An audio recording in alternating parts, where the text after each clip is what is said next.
त्या दरम्यान आता उपस्थित होता काय झाला प्रश्न विचारला. अरे प्रश्न विचारला झाला विचारलं मोबाईल बाहेर काढ. शांतता असेल तर सुरू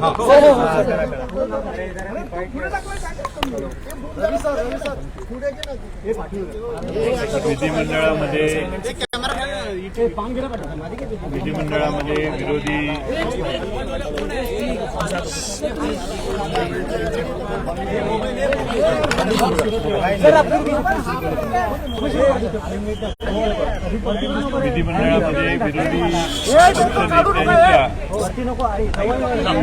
अंबादास दानवे यांच्या दालनामध्ये सर्व विरोधी पक्ष नेत्यांची विधानसभेच्या पावसाळी अधिवेशनाची तयारी करण्याच्या संदर्भात आणि आज ज्या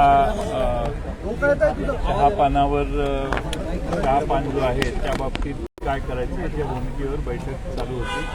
त्यावेळी मला अचानक त्या ठिकाणी सुप्रियाताईंचा फोन आला आणि पवार साहेबांनी तातडीने बोलवले असं सांगितलं.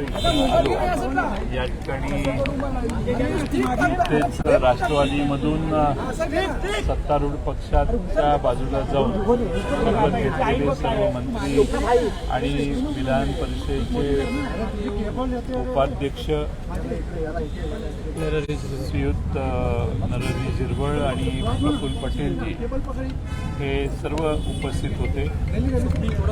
त्यांनी पवार साहेबांना त्यांची दिलगिरी झालेल्या घटनेबद्दल त्यांनी व्यक्त केली आणि त्यांच्यातून काहीतरी मार्ग तुम्ही काढा अशी विनंती त्यांनी केली. त्यावर माननीय शरद पवार साहेब यांनी कोणती प्रतिक्रिया दिलेली नाही. सर हिंदी में जानना चाहेंगे क्या कुछ कहा उन्होंने और क्या भूमिका पवार साहब ने कुछ रखी है उस बारे में सर हिंदी में मराठी में आशीर्वाद शरद पवार सर हिंदी बता दिए. पवार साहेब आज राष्ट्रवादी में से जो चुन के आए हुए 9 विधायक जिन्होंने भाजपा और शिंदे गुट के सरकार में जाके शपथ ली, वो आज पवार साहब को अचानक मिलने को आए. बाद में मुझे बुलाया गया. उन्होंने पवार साहब से दिलगिरी व्यक्त की है. जो भी घटना हुई माफ़ी मांगने की दिलगिरी व्यक्त की है और उन्होंने विनती की है कि ये सारा जो कॉम्प्लिकेशंस हुआ है उससे आप मार्ग निकाले, कुछ रास्ता दिखाइए. लेकिन पवार साहब ने इसके ऊपर कोई प्रतिक्रिया नहीं दी. सवाल ये होता है कि डिस्क्वालिफिकेशन का मामला है उसको लेकर क्या कुछ बातचीत हुई है? सोबत गेलं पाहिजे का आहे त्या भूमिकेवरती ठाम राहिलं पाहिजे. आत्ता झालेली जी घटना आहे आमची भूमिका चालूच आहे. आम्ही भूमिका घेतलेली आहे. आत्ता जी घटना त्यांनी येऊन साहेबांना भेटणं ही अनपेक्षित घटना आहे. याच्यावर आम्ही यापूर्वी कधीच विचार केलेला नव्हता आणि त्यामुळं याच्यावर आत्ता भाष्य करणं, टिप्पणी करणं मला संयुक्तिक वाटत नाही. ज्यावेळी आम्ही एकत्रित बसू पवार साहेबांच्या बरोबर त्यावेळी काही चर्चा होती. सवाल ये है कि अपेक्षित आपको ये नहीं था जिस तरीके से 9 मंत्री पहुंचे, उन्होंने विनती की. इसके बाद लगता है कि कल से सदन का कार्रवाई शुरू होगी. ऐसे में आपको कहाँ बैठना है? सत्ताधारी पक्ष में बैठेंगे या विपक्ष में बैठेंगे?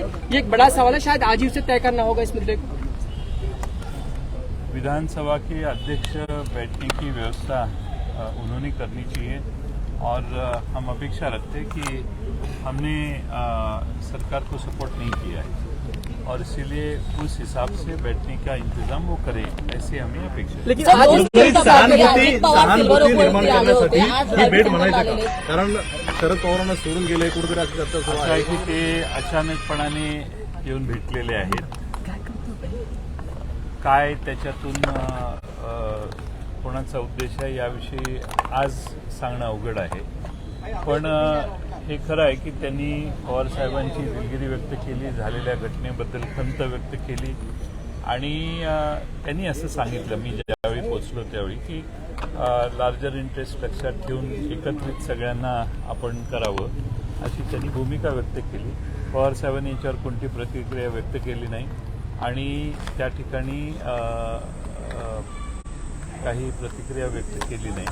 आमची त्यानंतर काही फारशी चर्चा झाली. तो महाराष्ट्र के लार्जर इंटरेस्ट की जहां बात वो कर रहे थे, तो ऐसे में लगता है कि बैठक आपकी आज ही होगी इस मामले को लेकर, क्योंकि अगर उन्होंने जो प्रस्ताव रखा है कि साथ में आ जाइए, जरूरत है महाराष्ट्र को, तो ऐसे में क्या आज ही इस बारे में कुछ फैसला हो सकेगा? क्योंकि कल से महाराष्ट्र का मानसून अधिवेशन हमने कुछ तय नहीं किया है. अभी पवार साहब राष्ट्रवादी के पक्ष कार्यालय में वहाँ नासिक के 150-200 युवा आए हैं और साहब को मिलना चाहते हैं. इसलिए पवार साहब वहाँ शेड्यूल्ड मीटिंग के जरिए वहाँ पहुँचने वाले थे. अभी भी वो वहाँ जाने वाले हैं. ये बीच में ही ये थोड़ा सा मीटिंग होने के कारण उनको मिलने वहाँ जाने को भी देरी हुई है. लेकिन उनका काम चालू है. ये 9 मंत्री घर वापस लौट आए, ये हम मान सकते हैं. घर वापस लौट रहे हैं वो. ऐसे में कौन सा बड़ा दिल दिखा के साथ खेलेंगे? घर वापसी है, ये घर वापसी है 9 मंत्रियों की. आप में मानते हैं? बजावलेला आहे का? व्हीप बजावण्याची व्यवस्था आमचे मुख्य व्हीप श्रीयुत जितेंद्र आव्हाड साहेब हे बजावणार आहेत. काय नेमकं व्हीपमध्ये अधिवेशनाला उपस्थित राहावा, विरोधी पक्षांच्या सगळ्या विरोधी पक्षांची जी भूमिका असते सर, घर वापसी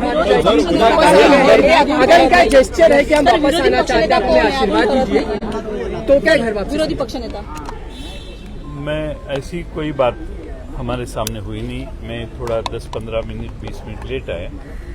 मुझे बाद में बुलाया गया. इसलिए विरोधी पक्षनेत्याच्या बाबतीत काँग्रेस पक्ष, आम्ही आणि शिवसेना आमची तिघांची चर्चा काही प्रमाणात झालेली आहे. शेवटी आमच्याबरोबर विरोधात बसणाऱ्या आमदारांची संख्या राष्ट्रवादी काँग्रेसची संख्या बघून ती जर काँग्रेसपेक्षा कमी असेल, काँग्रेसची आमच्यापेक्षा जास्त असेल, तर कदाचित हा मान किंवा ही विरोधी पक्ष नेते पदाची जबाबदारी काँग्रेसकडे जाईल. सर, उद्यापासून अधिवेशन चालू होतंय, मग कधीपर्यंत निर्णय होऊ शकतो? अधिवेशन चालू झाल्यावरच ती प्रोसिजर होते नेहमी. त्यामुळे ती अधिवेशन चालू झाल्यावर यथायोग्य लवकरात लवकर होईल. आज तुमच्यासोबत किती आमदार आहे, काय आकडा आहे तुमच्याकडे? राष्ट्रवादीचे किती आमदार तुमच्याकडे? 19-20 आमदार आमच्याकडे आहेत. बरेच आमदार दोन्हीकडे असल्यासारखे दाखवत आहेत. त्यामुळे तिकडे गेलेले बरेच आमदार आहेत. पण आम्हाला त्याच्यासाठी आम्ही स्वतःहून कुठल्या आमदारांना ज्यांना संपर्क केला ते सर्वच आमच्याबरोबर, पवार साहेबांच्या बरोबर मानसिकता सर्वच लोकांची आज पवार साहेबांच्यावर राहण्याची होती आहे. विरोधी पक्षाच्या संदर्भात तुमची काही चर्चा झाली का? माझी थोडीशी चर्चा झाली. मी बाळासाहेब थोरात आणि अशोक चव्हाण साहेब यांच्याशी थोडंसं बोललोय. त्यांनी त्याच्याबद्दल त्यांची देखील काँग्रेसच्या वरिष्ठांशी चर्चा होईल. त्याबाबतीत योग्य निर्णय होईल. काय मागणी आहे तुमच्याकडे? जर हवा अशा प्रकारची काय मागणी आहे विरोधी पक्षनेतेपद? संख्येचं प्रमाण बघितलं तर अशी मागणी आम्ही करणं हे योग्य आहे असं मला वाटत नाही. संख्या ज्याची जास्त त्या पक्षाने जर आग्रह केला तर त्याचा पुढचा प्रश्न आहे. पण ज्या पक्षाची संख्या मोठी आहे त्या पक्षाचा पाठिंबा असल्याशिवाय विरोधी पक्षनेता कसं काम करणार? त्यामुळे आज सगळ्यात मोठा पक्ष कदाचित आमचं कागदावर बळ आमचंच मोठं आहे.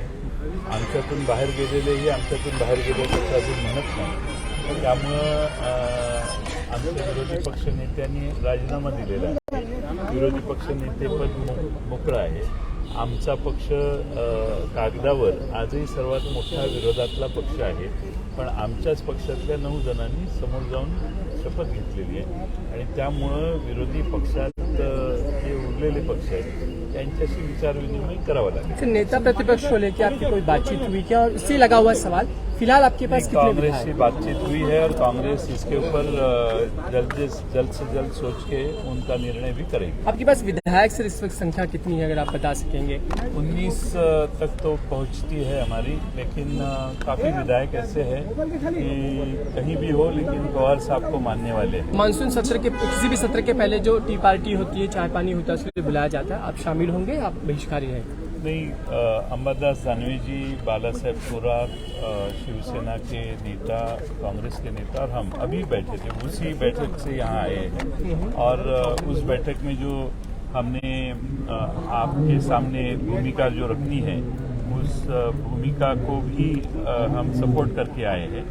तो वो अभी जल्द से जल्द आपके सामने उनकी भूमिका रखेंगे. शेवटचा प्रश्न, अजित पवार आणि इतर मंत्र्यांनी प्रस्ताव ठेवलेला आहे आशीर्वाद द्यावा आमच्यासोबत द्यावा.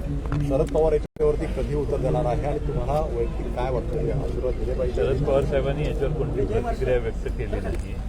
त्यांनी उत्तर द्यावं न द्यावं हा त्यांचा प्रश्न आहे. उत्तराची अपेक्षा त्यांना आहे का त्यांनी मार्ग काढण्याची अपेक्षा व्यक्त केलेली आहे आमच्यासमोर. पण पवार साहेबांनी काही प्रतिक्रिया व्यक्त केलेली नाही. पण एक जनरल कन्सेप्ट त्यांचा सगळ्यांचा जागर होता की पक्ष एकत्रित ठेवण्यासाठी यासाठी काही ना काही मार्ग आपण काढावा. सर दोन गट एकत्र येणार का या निमित्तानंच चर्चा सुरू झाली. नाही, चर्चा तर आता ते भेटायलाच आले. त्यामुळं पवार साहेबांनी त्यांना वेळ दिलेली नव्हती. ते अचानक आले. मलाही अचानक विरोधी पक्ष नेत्यांच्या बैठकीतून मला इथे यावं लागलं. त्यामुळं हे अचानक ते येऊन भेटले. त्यांनी झालेल्या सर्व घटनांच्याबद्दल खंत व्यक्त केली, दिलगिरी व्यक्त केली आणि पक्ष एकसंघ ठेवा म्हणून साहेबांच्याकडे आग्रही भूमिका त्यांनी केली. पण पवार साहेबांनी त्याच्यावर काय आज प्रतिक्रिया व्यक्त केली. सर विधानसभा सर, अगर घर वापसी की बात हो रही है, अगर वो विधायक जो एनसीपी को छोड़ के शरद पवार छोड़ के गए हैं, अगर वापस आते क्या आप लोगों को वापस अपने स्वीकाराल तुम्ही बड़ा दिल दिखाएंगे आप, क्योंकि उन्होंने खंत व्यक्त किया, आप कह रहे हैं. कि हमारी प्राथमिकता ये है कि सारे लोग अगर वापस आते हैं तो मैं पार्टी का अध्यक्ष हूँ, मुझे तो आनंद ही होगा. बिल्कुल सर, इसी से जोड़कर सवाल अभी इसलिए ये होता है कि ऐसे में जब विधानसभा अध्यक्ष के सामने में डिस्क्वालिफिकेशन रखा है, विधानसभा अध्यक्ष ये कहते हैं हमें ये तय करना होगा एनसीपी के बारे में, सत्ता पक्ष में है विरोधी पक्ष में, उसके बाद ही नेता प्रतिपक्ष कहा जा सकता है. लेकिन संख्या को देखते हुए तो आप अभी सरकार में ही है, तो फिर क्या अभी डिस्क्वालिफिकेशन आप पीछे लेने के बारे में आपको चर्चा होगी? बातचीत हम सरकार में नहीं है. कुछ लोग उस तरफ गए हैं, उन्होंने सरकार को सपोर्ट किया है. हमने अभी सरकार को सपोर्ट नहीं किया. अभी हमारे पार्टी में डिवीजन हुई है, ये वस्तुस्थिति है, ये फैक्ट है. और हमारा हम पवार साहब के नेतृत्व के पीछे जो काम करने वाले विधायक है वो शिवसेना कांग्रेस इनके साथ ही विधानसभा में बैठे. सर, देवेंद्र फडणवीस ने कहा था कि राष्ट्रवादी के साथ हमारी वैचारिक नहीं पॉलिटिकल युति, राजनीतिक युति है. ऐसे में अगर महाराष्ट्र के लार्जर पर्सपेक्टिव के लिए, लार्जर फायदे के लिए अगर एनसीपी सरकार में बनी रहती है और अगर काम करने का मौका मिलता है तो क्या ये सही होगा? आपने कहा था कि अगर वो साथ आ जाते हैं तो हमें खुशी होगी. आप बतौर अध्यक्ष आ गए. पार्टी के अध्यक्ष नाते मुझे ऐसा कोई प्रस्ताव किसी ने किया नहीं है. अभी मीडिया में कुछ कहा गया है तो उसके ऊपर बयानबाजी करने की आवश्यकता मुझे नहीं है.